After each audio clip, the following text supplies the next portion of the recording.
Psychological factors. Firstly, one major psychological factor within gymnastics is mental blocking.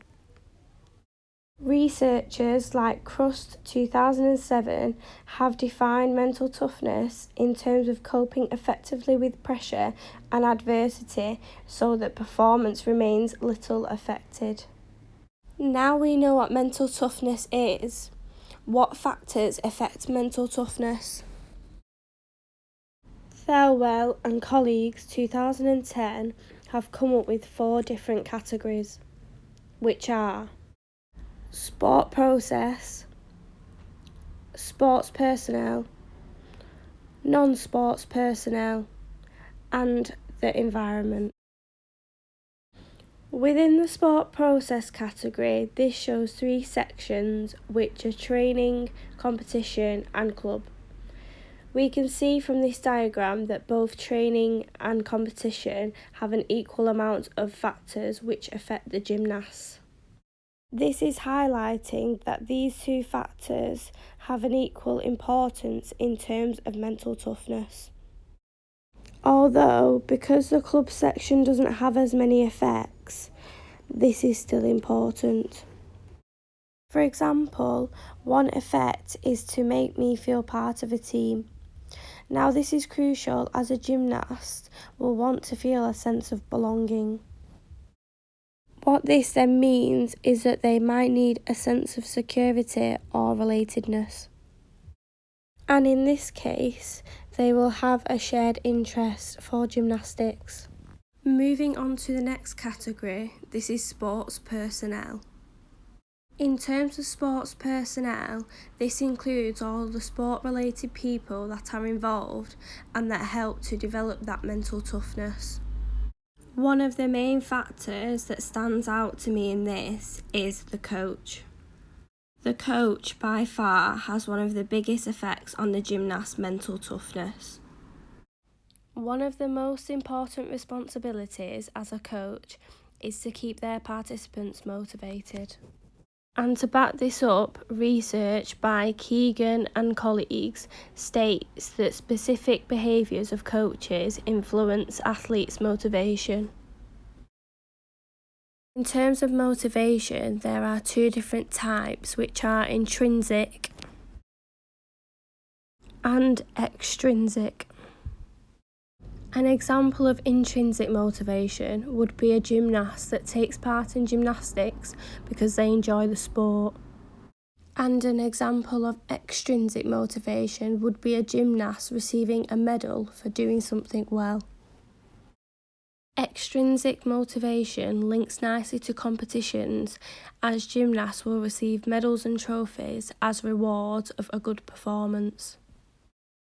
Here we have the 3rd category, which is non-sport personnel. Non-sport personnel includes all the other people involved in a gymnast's life that aren't directly involved with the sport. These people include parents, siblings, and significant others.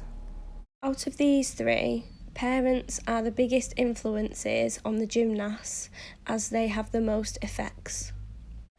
Parents are sometimes referred as being their children's first coach as they help motivate and guide their children throughout sports.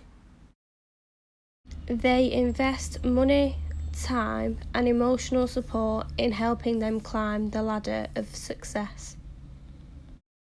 Similarly, other research has revealed that a positive association between parental involvement and children's performance in elementary school, and this is by Leff and Hoyle, 1995.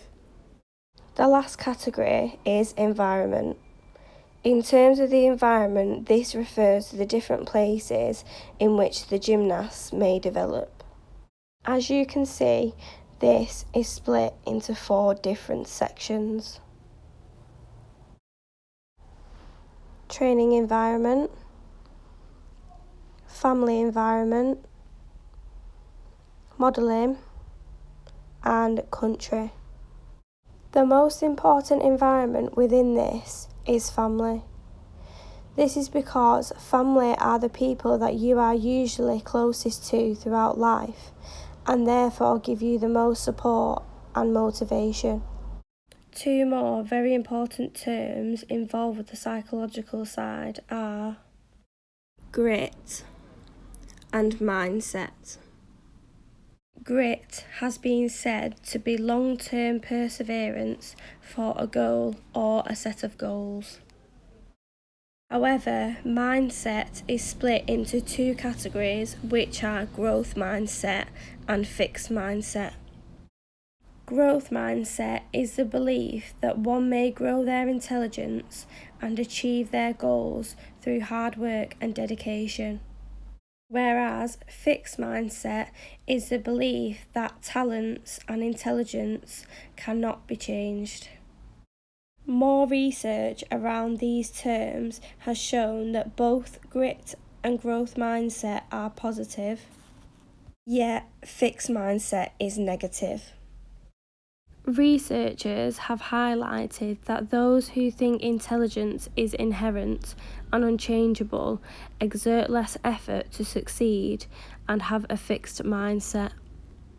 In other words, when people have a fixed mindset, their original information can act as an anchor, therefore engagement in discussion and further thinking is very unlikely.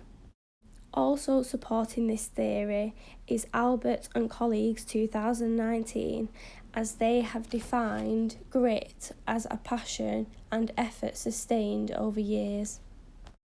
They also mentioned that from a growth mindset perspective, that this is something that can be developed and improved over time through hard work and effort. Linking to this, we now have a method called Psychological Characteristics of Developing Excellence, and the purpose of this is to equip athletes with the necessary skills to cope with challenges of the development pathway. Finally, to finish off, Albert and colleagues agreed with two other researchers, as they have said that a fixed mindset results in a difficulty to develop or change regardless of the individual's efforts. Moving on to my fourth video, I'll be looking at the social factors within sport, what is included, and how they affect performance. You don't want to miss out.